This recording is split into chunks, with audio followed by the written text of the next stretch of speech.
மாநில உரிமைகளை மாற்றியமைக்க மத்திய பாஜக அரசு முயற்சிப்பதாக தமிழ் புலிகள் கட்சி தலைவர் நாகை திருவள்ளுவன் விமர்சித்துள்ளார். நாமக்கல் மாவட்டத்தில் தமிழ் புலிகள் கட்சியின் மாநில உரிமை மீட்பு மாநாடு நடைபெற்றது. இதில் பேசிய அவர், பிரதமர் மோடி மீண்டும் ஆட்சிக்கு வந்தால் நமது நாடு முழுவதும் அதிகாரம் பறிபோகும் என்றும் தெரிவித்தார். மேலும் மாநிலங்களுக்கான அதிகாரத்தை பறிப்பதே RSSஇன் நோக்கம் என்றும் அவர் கூறினார். மற்ற எல்லோரையும் விட உரிமை மறுக்கப்பட்ட பறிக்கப்பட்ட மக்களுக்கே உரிமை மீட்பின் அவசியமும் தேவையும் நியாயமும் புரியும்.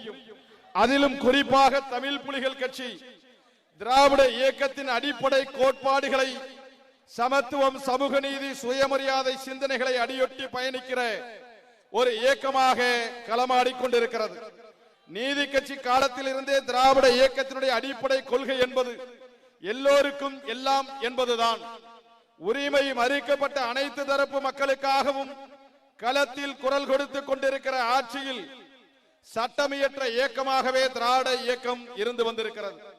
உரிமைகள் மறுக்கப்படுவது மக்களுக்காக மட்டுமல்ல, மாநிலங்களுக்காக இருந்தாலும் முதலில் குரல் கொடுக்கிற இயக்கமாக திராவிட முன்னேற்ற கழகம் தான் இருக்கும்.